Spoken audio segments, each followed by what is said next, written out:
Hello everyone, so welcome to your new module 244475. So this module will be all about observations and the assessment of children to help support their development.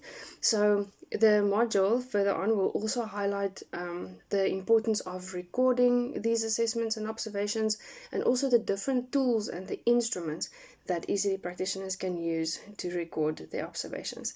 So I will be talking a little bit about information on page 2 to 7 in your module if you want to follow there. But the ECD practitioner's goal is always, or one of the most important goals, is always to develop children holistically. So in order for us to do this, we need to find out where the children are at in terms of their development, so that we know how to get them to develop further. In other words, to develop appropriately according to their age. So this process is called assessment. So a definition in your module says that assessment is evaluating the child as a whole in their overall development experience and finding out where each child is at in terms of their development. So basically, assessment is done to make sure that we know where children are at, so that we can adapt our programs and develop activities to make sure that children develop according to their age. So we need to keep in mind that all children develop at their own pace and that they are all unique. That hasn't changed at all. Will never will. So ECD practitioners need to assess for the following reasons. So basically, the purpose of assessment is to find out the child's level of development. So where are they in terms of their development? We need to find out the different ways in which children learn. So remember the learning styles, making sure that we find out which children learn best through auditory, visual, and kinesthetic, so that we can incorporate that into our programs. So the next purpose is to find out whether the various skills and the behaviors have been achieved that we aim for them to achieve, and knowing what to teach the children. So if we know where children are at in terms of their development, we would know what activities to do, we would know what information to include in their morning ring. It will help guide our planning process. And also, lastly, to make sure that our educational goals are being met. So at the beginning of the year, we assess children to find out where they are, and then we set certain goals for ourselves and for the children, so that we know by this period of time, or by the end of the year, the child needs to be able to achieve these skills. So that's the purpose of assessment. So now, how is assessments done? Assessments is all done through observations, and often we think that observations is a practitioner sitting watching the children while they play, looking at what they're doing. But observations is so much more than just watching the children. It is active listening, so listening to what the children are saying, picking up on these things, listening to the conversations that they have. We ask them questions. It's also participating with them in activities. It is also monitoring them, it's exploring, and also paying attention to what they are doing. Okay, so also asking questions. That is the different forms of observations. So in order for you to be able to do observations and assessment and making sure that you look out for the things that you are supposed to monitor, you need to have a good understanding of early childhood development, especially the age-appropriate characteristics.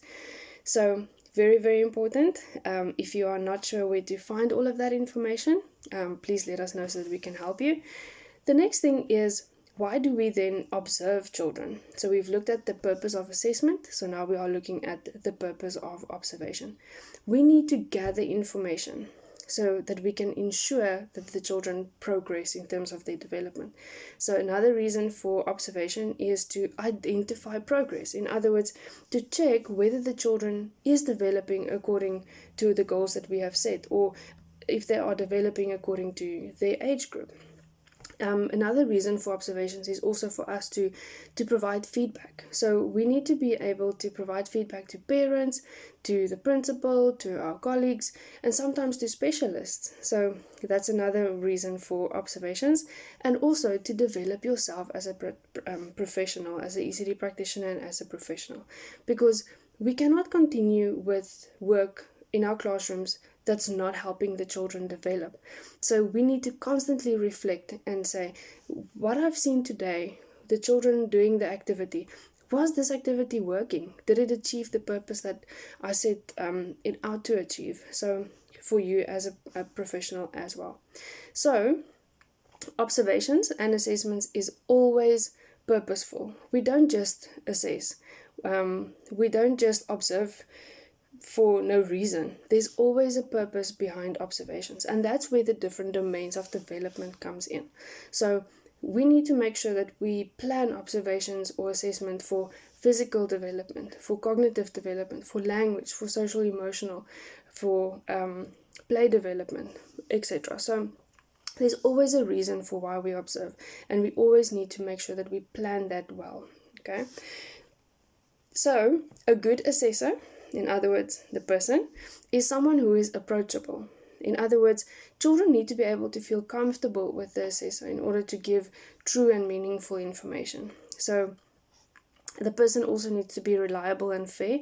So you need to know that that person is not going to let their own personal biases or information influence the results of the assessment. The person needs to be engaging. So in order for you to assess children, you need to be able to have conversations with them. You need to be able to ask questions. You need to be interactive with them to get the information.